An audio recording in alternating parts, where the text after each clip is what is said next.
Sheini. Nos cuenta el Rebbe anterior. Mi padre escribe en una de sus cartas: es mejor una acción que 1000 suspiros. Nuestro Dios vive y la Torá y las mitzvot son eternas. Abandona el suspiro, persevera en el esfuerzo práctico y el Señor te concederá gracia.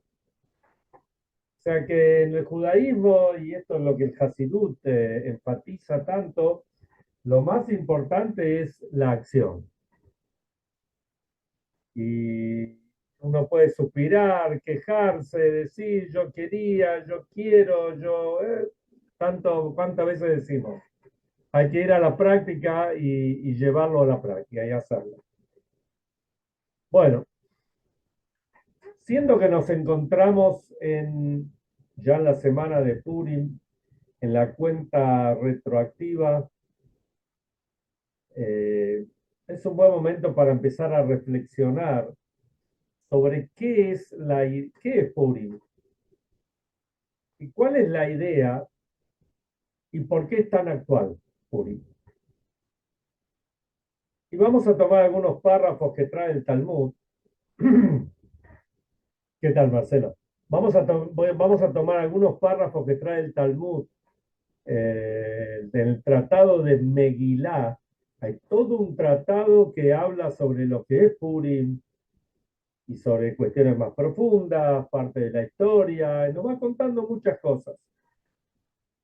Y vamos a empezar con algo muy sencillo.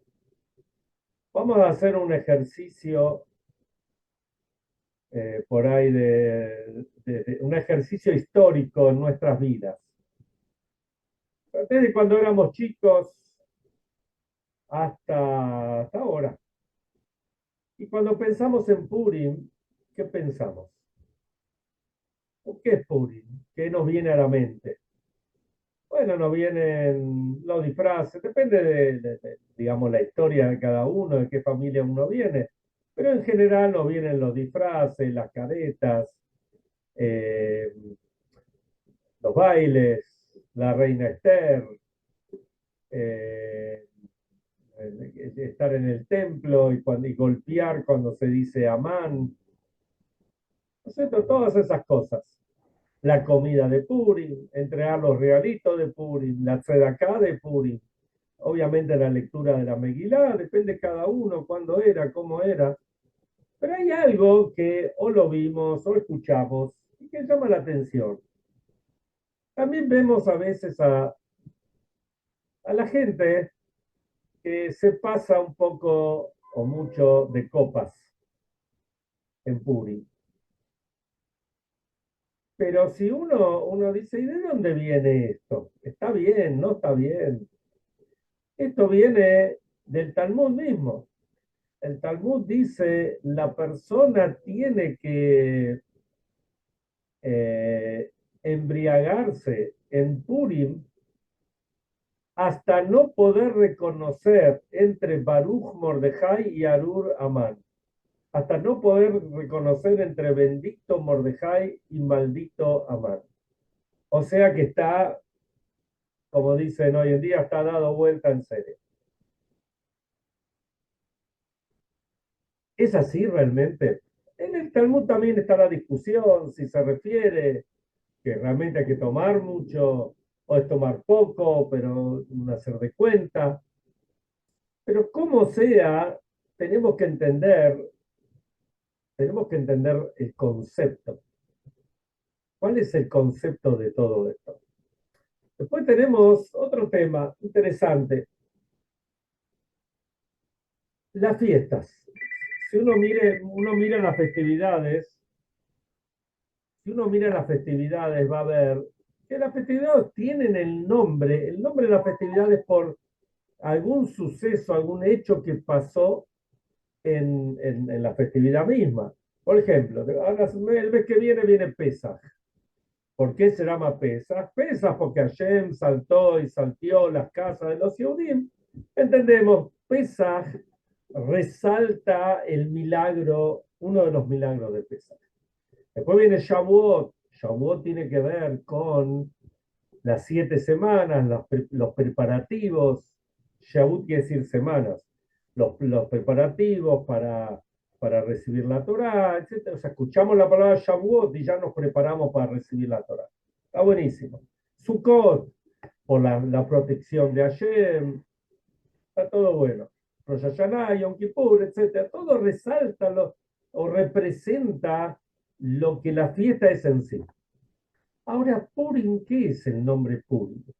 Purim es, como la misma Megilá dice, los mismos rollos de Esther dice, que Purim es por el sorteo que hizo Amán.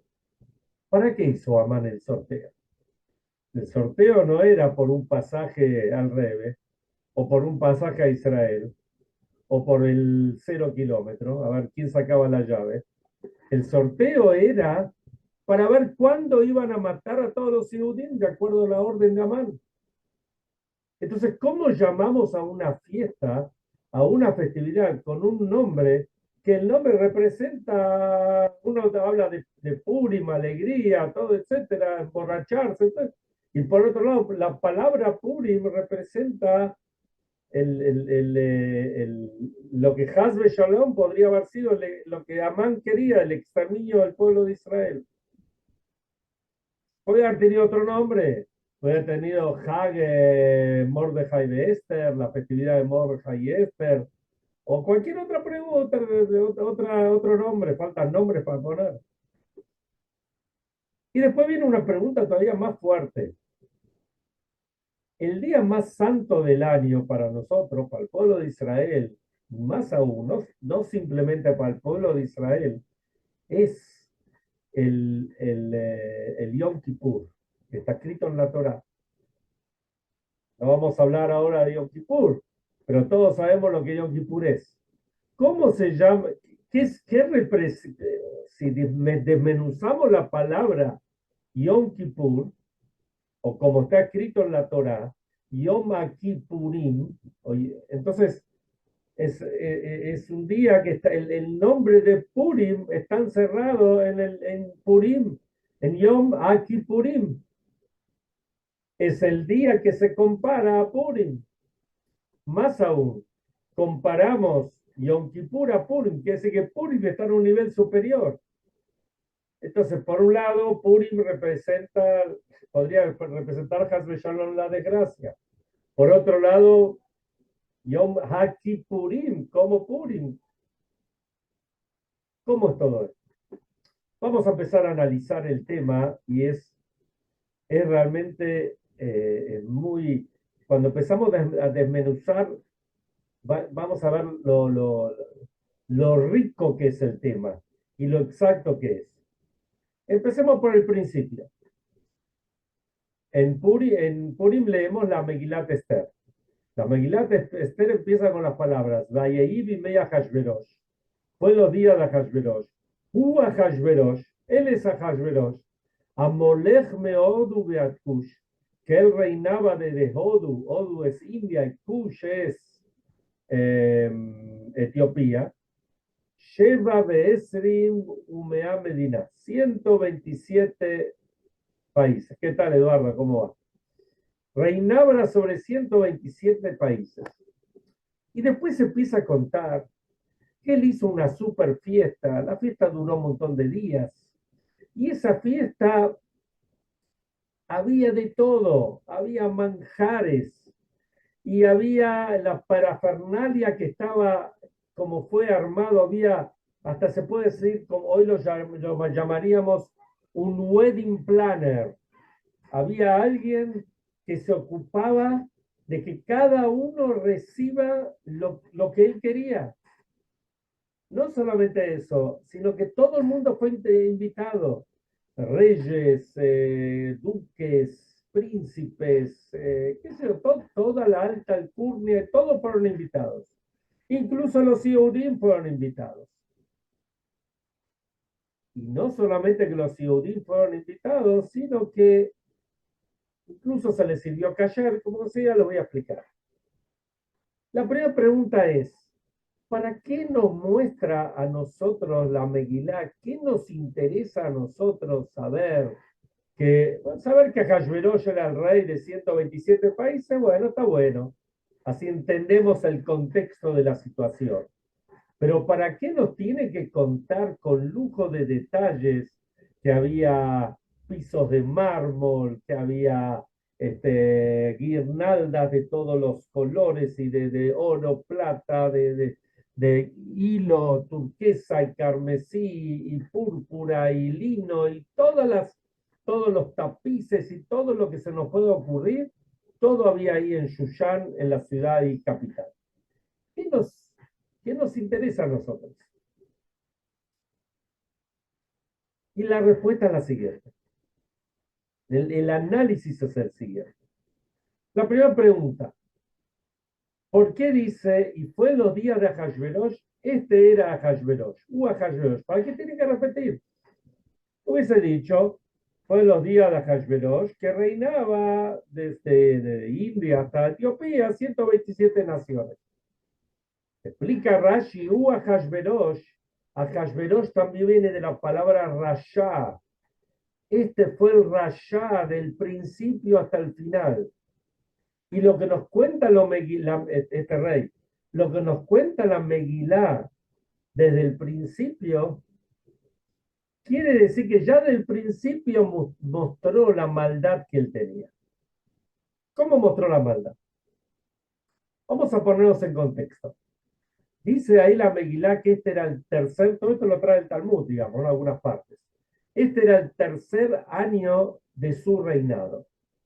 El Ahasverosh pensaba, él sabía, porque había una profecía que decía que después, esto era la época entre el primero y segundo templo, en el exilio. Había una profecía que decía que los Yehudim iban a estar 70 años en el exilio. Él había hecho, este era el tercer año de su reinado, que él había vencido a los babilonios, a Nabucodonosor, el Yara persa, y él pensaba que ya terminaban los 70 años del exilio del pueblo de Israel. Entonces él pensó, él vio que pasaron los 70 años, que fue un error de él, pasaron los 70 años, y los judíos, los yehudí, no volvieron a Jerusalén a reconstruir de la diáspora, a reconstruir el templo, etc. Entonces hizo una gran fiesta. Y ahí él pensó, pero al final de cuentas, el pueblo de Israel es el pueblo de Israel. Y como nosotros sabemos que dicen los sabios, Afal Pishe Hatá Israelu, aunque el Yehudí peque, sigue siendo un Yehudí. Y un Yehudí tiene una parte propiamente dicha de Hashem. ¿Y qué quiere decir que tiene una parte propiamente dicha de Hashem? Que Hashem nosotros tenemos una relación, una química con Hashem, que Hashem nos quiere. Entonces él pensó, Hashem los quiere a estos, voy a aprovechar ahora para destruirlos. Y pensó así, para destruirlos hay dos formas. Una forma que si uno quiere destruir a alguien, va, le hace una guerra, hace una batalla y los mata.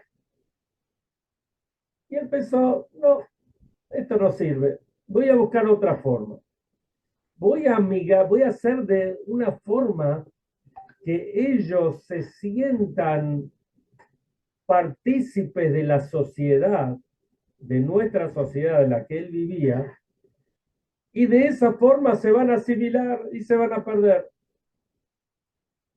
Entonces así fue, como él invitó, no solamente que ellos estaban muy bien, económicamente estaban muy bien en esa época, él invitó a los Yehudim a la fiesta, y si bien Mordejai era el líder de la generación, Mordejai no quería, no estaba de acuerdo, digamos, en ir a la fiesta, porque decía que no era necesario ir, pero por otro lado otros decían, no, si el rey nos invitó, ¿cómo no vamos a ir? No podemos rebelarnos contra el rey, todo el mundo va a ir menos nosotros. Entonces fueron y Mordejai también fue. Entonces vino el wedding planner, el que organizaba la fiesta, y le dijo, ¿ustedes qué necesitan? Ah, nosotros podemos ir, pero nosotros comemos kosher. pero no comemos cualquier Esher, cualquier kashrut. Comemos el kashrut de Mordejai a Yehudí, de nuestro líder Mordejai. No hay ningún problema. Nosotros pagamos, vamos a traer el mejor catering que ustedes tengan. Y les trajeron el mejor catering que tenían. Imagínense cómo estaban los Yehudim. Los Yehudim estaban en el séptimo cielo. Estaban compartiendo con todas las high society de los 127 países. Dice el Talmud, en otro de los párrafos ahí en Megilá, ¿por qué el pueblo de Israel fue castigado? Porque Nenume Otá Seudá, porque tuvieron provecho de esa comida, de ese banquete. No dice que comieron taref, porque taref no comieron algo prohibido, pero ellos tuvieron provecho de esa fiesta, de esa situación, del hecho de que ellos eran parte de toda la alta y media y baja sociedad, eran parte de ellos y eran elegidos y estaban y los nombraban y le daban todo el cubet, todo el cabot, todos los honores. Entonces, ¿qué más que ellos? No supieron en ese momento entender que todo eso lleva a la asimilación. A veces uno tiene que participar de esas cosas y no está mal. Pero uno tiene que saber los límites. Uno tiene que saber que hasta qué llegamos.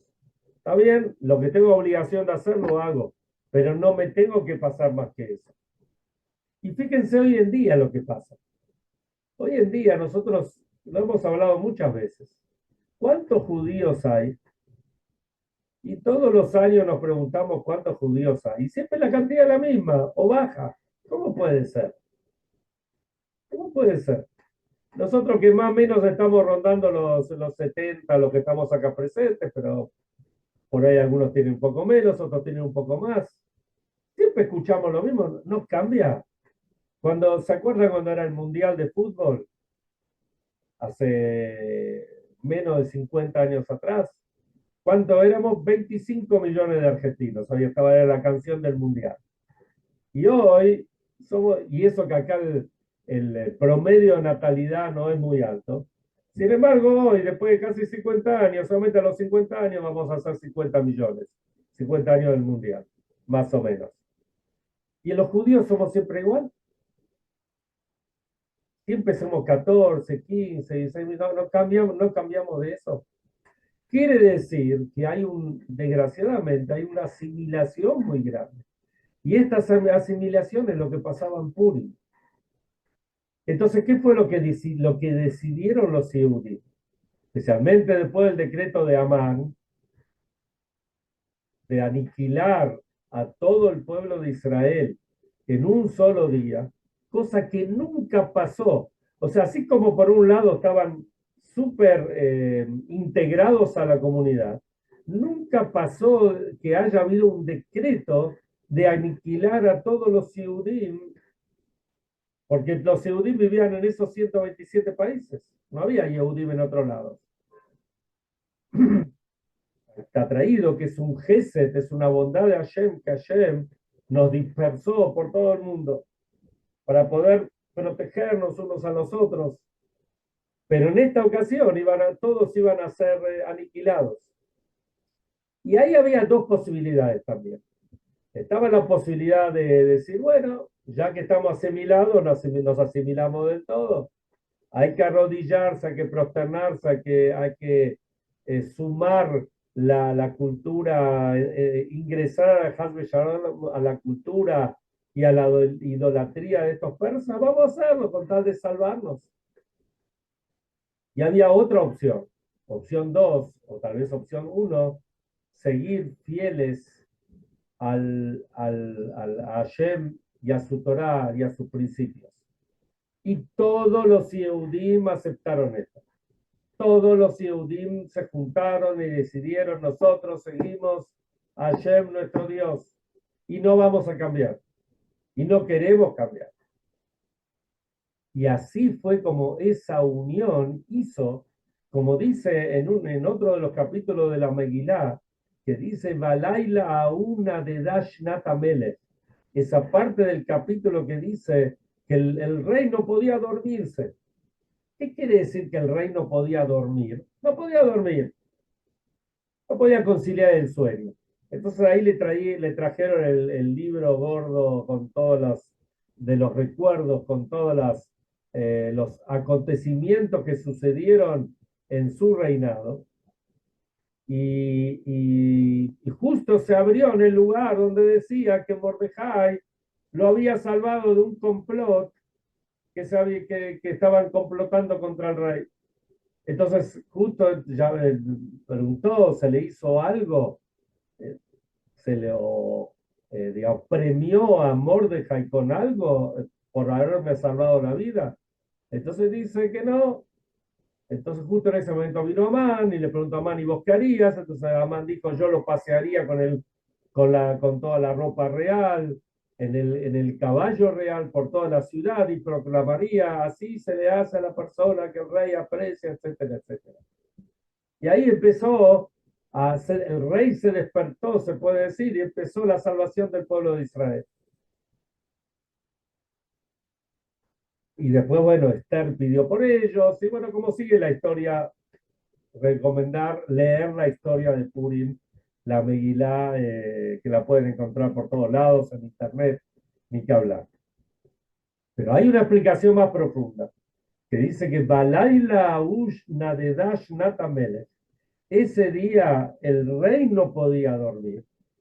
¿Y quién era el rey que no podía dormir? Hashem. El Melech Malcha Amlachim Akadosh Baruj Hu. Hashem no podía dormir. Hashem vio que llegó el momento que llegue la salvación para el Am Israel. Y así fue como comenzó toda la salvación.